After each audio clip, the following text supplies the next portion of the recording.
there'll be some land swapping going on. I know that through Russia and through conversations with everybody, to the good, for the good of Ukraine.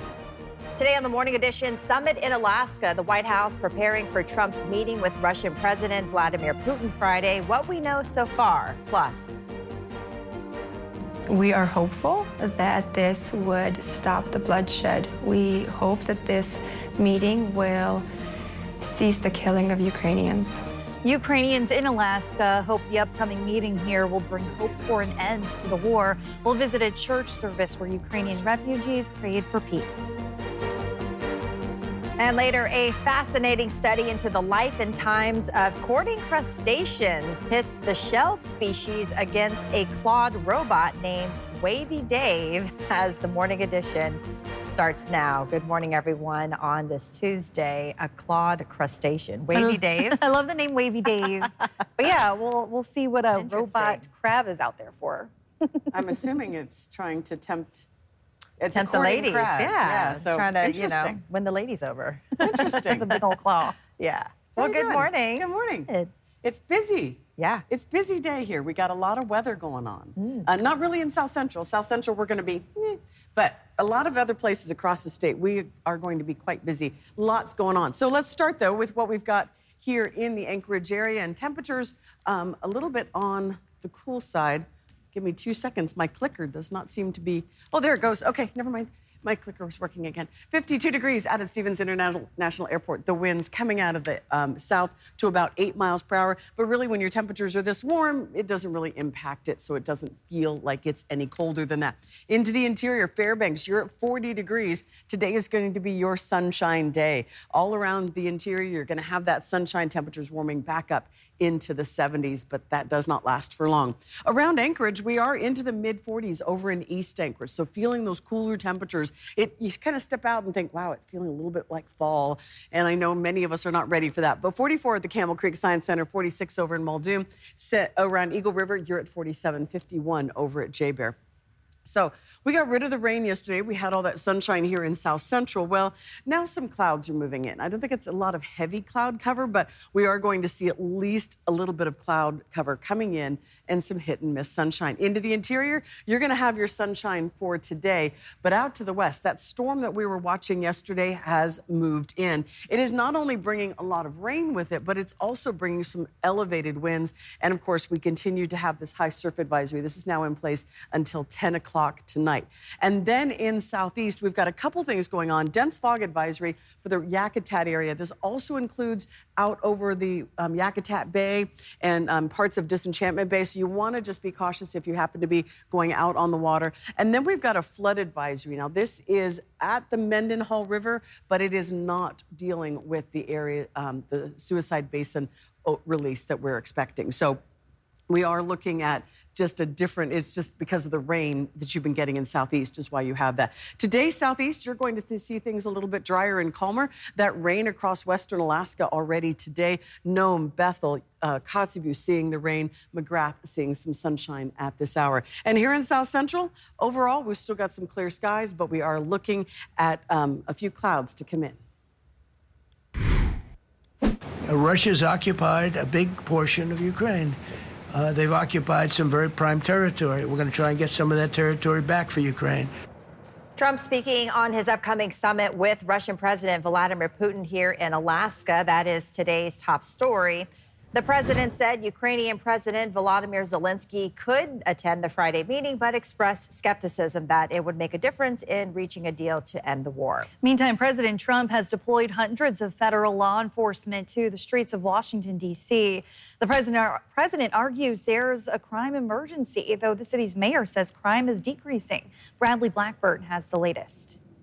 For the first time in U.S. history, police in the nation's capital are now under federal control. President Trump says he's also deploying hundreds of National Guard troops to the city this week, claiming there's a spike in violent crime. We're going to take our capital back. We're taking it back. But D.C.'s Mayor Muriel Bowser pushed back with data showing crime has dropped 26% since this time last year. While this action today is unsettling and unprecedented, I can't say that given some of the rhetoric of the past, that we're totally surprised. White House and congressional sources say the move, which sparked protests, is expected to last 30 days. The president is also threatening to expand his crime crackdown to other U.S. cities. All this comes days before President Trump is set to meet with Russian President Vladimir Putin in Alaska. I'm going to be telling him, you got to end this war. You got to end it. The president has called Friday's summit a, quote, feel-out meeting. He says he'll be able to tell in minutes if Putin is serious about reaching a peace deal with Ukraine, though he also says a final deal can only be reached between Putin and Ukrainian President Volodymyr Zelensky. Zelensky says he believes Putin plans to play up Friday's meeting as a victory, while citing new intelligence that shows Russia could be planning for more military attacks. President Trump says he plans to speak with Zelensky after his meeting with Putin. Bradley Blackburn, CBS News. What we still don't know is the where in Alaska. That information remains under wraps, but we did speak with a former Secret Service agent who shared his perspective on what goes into making an event like this happen. This is a big deal.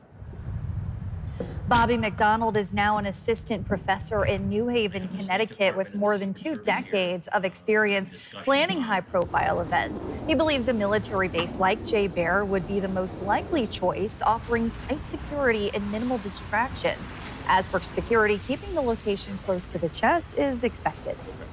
I think you're going to be looking for venues that can hold a number of people from each of the countries, that can provide holding rooms, hotel rooms, areas where people can be fed. So that could be a local hotel or a larger hotel in Anchorage or just outside. A coliseum, any type of venue that you have that would be able to host an event. Let's be honest, this is an event, whether you compare it to a concert or to a revival or whatever you want to call it. It's an event that has a political implication, but it also has the security implication. As for why Alaska was chosen as a meeting place between the two powerful leaders, McDonald said it is likely a combination of a halfway meeting for all parties, as well as isolated enough to cut down on a, quote, circus-type atmosphere. We contacted Jay Bear for comment, but staff referred us to the White House, which declined to respond. Meantime, in Anchorage, Ukrainian refugees are praying that the meeting will bring their war-torn homeland closer to peace. With continued coverage, here's Augusta McDonald.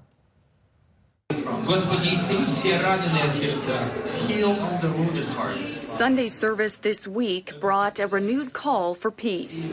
We bless Russia. We bless Ukraine. After years of war. On both sides.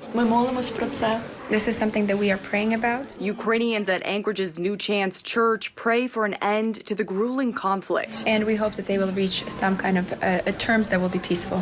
Ahead of Friday's summit between U.S. President Donald Trump and Russian President Vladimir Putin, Andriy Yakomet says he hopes U.S. influence over Russia can facilitate a ceasefire. You know, borders have always shifted and countries moved them, but our primary focus is for the war to stop and for the bombs to stop flying. Catholic Social Services estimates they've served over 1,000 Ukrainian refugees in Alaska since Russia's invasion in February of 2022. Many bringing with them unspeakable stories of the horrors witnessed in their home country. It's just tears and terror. In the name of Jesus. Now, some refugees have no desire to return. Maximizing the opportunities that are here and, affording lives that they could never have afforded anywhere else, and are really grateful for it. The United for Ukraine refugee resettlement program was paused in January. She says some refugees' status to stay in the U.S. is expiring. For this Anchorage congregation, with no clear end to the conflict in Ukraine or a clear answer on how long they can remain in the United States, they pray. And I believe that the time is coming for peace when the conflict will resolve and things will be well again. We will keep you updated as the summit nears. Be sure to sign up for our free push alerts to get the latest information sent straight to your phone.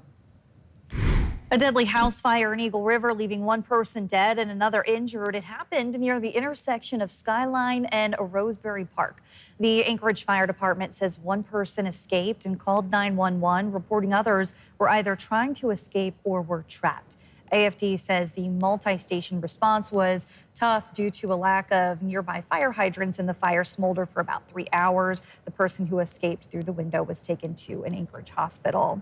Moving to other news, Anchorage state troopers released the name of the man who was shot and killed by an officer in Wasilla last week, as well as the name of the officer. The Department of Public Safety says 32-year-old Charles Hedgers barricaded himself inside a bathroom during an attempted arrest on a parole warrant Friday afternoon. His family was not ready to talk about his passing, but a family friend shared a statement with us remembering Hedgers, reading in part, quote, "He was a very energetic kid who loved to climb trees and play small pranks." She continued, "He was always kind-hearted and always willing to help his mother whenever she needed help."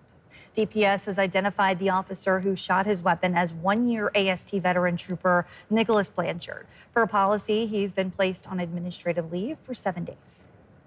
Turning eyesores into homes. In Anchorage, there is a plan to transform vacant and abandoned homes into places where people could live. Assembly members will consider an ordinance tonight that would offer a 10-year break on property taxes for owners who fix up vacant and abandoned homes. The LaFrance administration introduced the ordinance as a way to deal with Anchorage's housing shortage. LaFrance says there are nearly 200 residential properties that could potentially be turned into housing. Old properties don't have to be bad properties. And with certain investments, we can bring those properties that have been allowed to deteriorate or become vacant and abandoned back into the usability kind of part of our community and get neighborhoods that are struggling with poverty to have some kind of investment. Properties need to be on the city's registry of vacant and abandoned buildings in order to qualify. The city says property owners could also sell their property to someone who is willing to invest in redeveloping it for the tax breaks. The same goes for financial institutions, which own many foreclosed properties. Coming up, she beat out 410 women, and she's only 12 years old. It felt really big, but I wasn't expecting it to be that big. We'll meet this year's winner of the Valdez Salmon Derby and hear her secret to salmon reeling success right after this. And here's a look at our sunrise and sunset times for locations across the state. 6:01 here in Anchorage, so not until after 6 o'clock this morning will we see that sun above the horizon. 5:29, so just a few minutes there for you in Fairbanks, and you've literally got 2 minutes for Juneau. You will see temperature, your sun rising.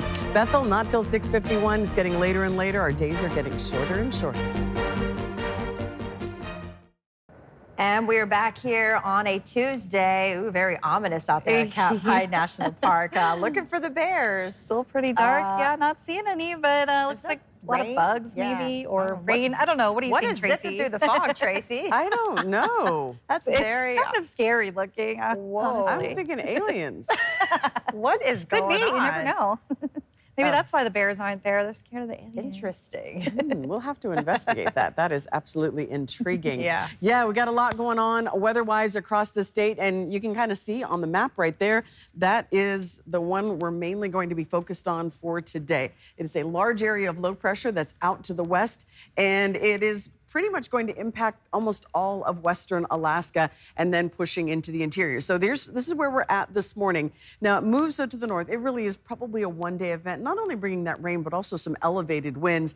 Then we kind of down below, down in the Gulf of Alaska, the tail end of that is going to redevelop and strengthen and bring some rain not only into south central, but also that is heading into southeast Alaska, mainly the central and southern portions of the panhandle. But you can see the system is going to eventually get all the way to northern Alaska, and that color right there, that's indicating we could be seeing some snow. So we are slowly easing into that time of year.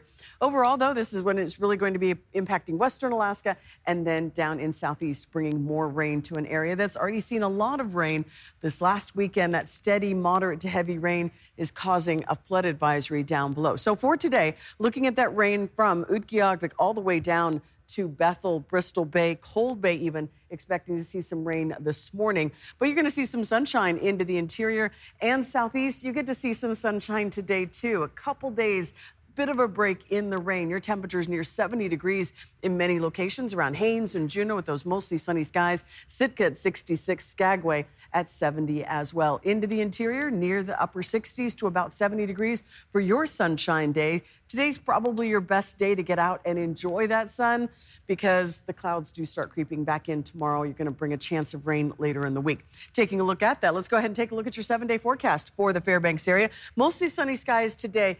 Kind of a mix of sun and clouds, kind of what we're seeing today. You're going to see tomorrow in the Fairbanks area. Highs still in the upper 60s, but look what happens on Thursday. We drop back down to about 60 degrees and some rain coming through. Cloudy skies expected on Friday. Now, around South Central, it's a mix of sun and clouds. Pretty consistently, we're seeing partly sunny skies, a little bit windier around Valdez. You could see some gusts to about 25 miles per hour. You're going to see that sunshine down on the Kenai Peninsula. Again, that mix of sun and clouds into the valley, but still warm enough that we'll get into the upper 60s to near 70 degrees. I don't think we're that warm in Anchorage today. I think we stay into the mid 60s for our highs. A mix of sun and clouds for us today. Temperatures, though, the next 2 days, we're going to see those clouds move in. We're going to cool off and likely to see some rain starting up Wednesday night into Thursday morning. And then by Friday, the clouds come through. But look what happens as we head into the weekend. Decreasing clouds, and we're going to see that sunshine once again for our Sunday. And that just seems like it's going to be a lovely way to have our week. We get a little bit of rain, which we always need. And of course, we'll get to see some sunshine toward the weekend. And you know, guys, we've got today is the day that we do Arctic Gardens. Oh, and all of this rain is helping with, well, encouraging the pests that we're talking about today. Okay, good to I know know. which one, too. All right, thanks, Tracy. The Valdez Women's Salmon Derby wrapped up over the weekend as a girl from Idaho reeled in the winning catch. Charlie Fellows introduces us to the 12-year-old behind the fishing pole. Out on the waters of Prince William Sound, fishing conventions go out the window. It doesn't matter how old you are, how many lines you've cast, what your expectations are. Any given time you put your line into that water, lightning can strike. Here, let me prove it to you. Just very surprised, really. Yeah. Very surprised. Meet Addison Lyons, 12 years old, from Post Falls, Idaho, not exactly the mecca of salmon fishing, but on Sunday, the Sound gave her this. They don't typically take photos like that unless you win, which, to the astonishment of all, she did. I was on the other side putting a line back down, and I turned around, and Addison had finished fighting the fish, and Porter was going, "This is hard to pull over the side in the net." And when it hit the deck, I knew it was a good solid fish, and I stepped in the cabin to my husband and said, "Well, the Derby leader just hit the deck of the boat." It felt really big, but I wasn't expecting it to be that big. So it's good she had some help. And Porter here catched it. He got it in the net for me. Lifting those 15.14 pounds of salmon netted the two $1,000 cash and in prizes. And they were kind enough to share their secret to success. Just make sure you're just having a fun time out here. I mean, it's a once in a lifetime thing that you get to do, and it's very beautiful out here. Yes, very nice. Charlie Fellows, Alaska's news source. Having won the Derby, Addison says that she's enjoyed the experience and she recommends others give it a try. And we can confirm she does plan on defending her title next year. You've been listening to the Alaska's News Source podcast. Subscribe to have the latest episodes delivered to your library automatically.